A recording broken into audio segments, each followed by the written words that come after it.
শেষ মুহূর্তে মোহনকে হাজির করে সমস্ত সত্যি প্রকাশ্যে আনলো অভি। হ্যাঁ বন্ধুরা, আমরা এমনটাই দেখতে পারবো প্রতিজ্ঞা ধারাবাহিকের পরবর্তী আপডেটে। তো চলো বিস্তারিত জেনে আসি কি অপেক্ষা করছে আমাদের জন্য এই ভিডিওটিতে।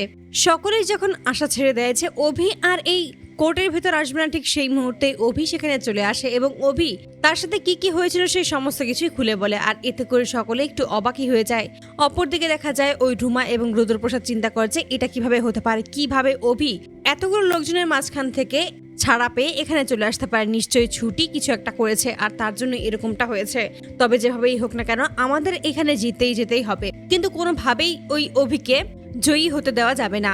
যেভাবেই হোক সমস্ত কিছু আবারও ঘুরিয়ে দিতে হবে। কোনোভাবে আমি পুলিশের কাছে ধরা দেবো না দাদা। ঠিক তখনই রুদ্রপ্রসাদ রুমাকে শান্ত করে বলেছে, তুই কোনো চিন্তা করিস না, আমি সমস্ত কিছু ঠিক ম্যানেজ করে নেব।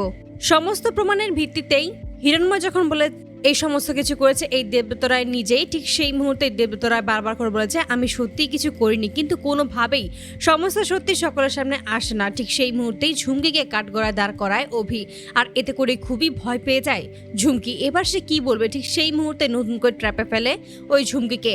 আর তখনই বলেছে আমার কাছে একটা পেন ড্রাইভ রয়েছে আর তাতেই সমস্ত কিছুই প্রমাণ হয়েছে, তাই আপনি এখন সত্যিটা বলুন। আর এতে করে তখন সত্যিটা বলে দেয়, জানিয়ে দেয় যে হ্যাঁ সে সত্যি ওই ছুটি আর দেবব্রত রায়ের পেছন গিয়েছিল ওই বাড়িতে। এতে করে সকলেই অবাক হয়। হিরণময় অবিশ্বাসের চোখে তাকিয়ে থাকে ঝুমকির দিকে। ঠিক সেই মুহূর্তে দেখা যায় অভি বলেছে আমার আরো একজন সাক্ষী বাইরে অপেক্ষা করছে, আপনার অনুমতি পেলে আমি ওকে ভেতরে রাখতে পারি। আর এতে করে অনুমতি দিয়ে দেয়। অনুমতি পেয়েই মোহনকে নিয়ে আসে ভেতরে। আর এতে করেই ওই রুমা কাঞ্জিলাল এবং রুদ্রপ্রসাদ কাঞ্জিলাল দুজনেই অবাক হয়ে যায়।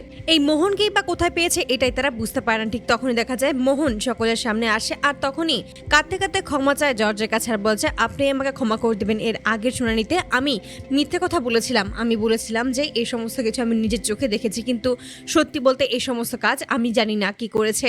সত্যি দেবতরা এই সমস্ত কিছু করেনি, শুধু এতটুকুই আমি জানি। কিন্তু তখনই অভি বলেছে কিন্তু আমার কেন যেন মনে হচ্ছে তুমি যেহেতু এটা বলতে পেরেছো যে দেবব্রত রায় সত্যি নির্দোষ, তাহলে এটাও তুমি জানো যে এই সমস্ত কাজ কে করেছে। আর তুমি শুধু এটা বলো তোমাকে এই সমস্ত কাজ কে করতে বলেছে, তাহলেই আমরা সবটা বুঝতে পারবো। এতে করে তখন ঘাবড়ে যায় ওই রুমা এবং রুদ্রপ্রসাদ। ঠিক সেই মুহূর্তে সবাইকে চমকে দিয়ে মোহন রুমাকে দেখিয়ে দেয়। তারপরে তখন বলছে হ্যাঁ এই রুমা কাঞ্জিলাল নিজেই আমাকে এই সমস্ত কাজ করতে বাধ্য করেছিল, ও আমার বোনকে জিম্মি করে আমাকে দিয়ে এরকম একটা নোংরা চক্রান্ত করেছে। আমি এই সমস্ত কিছুর মাঝে থাকতে চেয়েছিলাম না, শুধুমাত্র আমাকে বাধ্য করা হয়েছে এই সমস্ত মিথ্যে সাক্ষী দিতে, তাই আপনি আর আমাকে ক্ষমা করে দেবেন। তো বন্ধুরা তোমরা কি চাও যেন এবার এভাবেই শেষ মুহূর্তে মোহনকে হাজির করে সত্যিটার জন্য প্রকাশ আনতে পারে অভি? অবশ্যই তোমরা তোমাদের মতামত কমেন্ট বক্সে জানতে ভুলো না। ধন্যবাদ।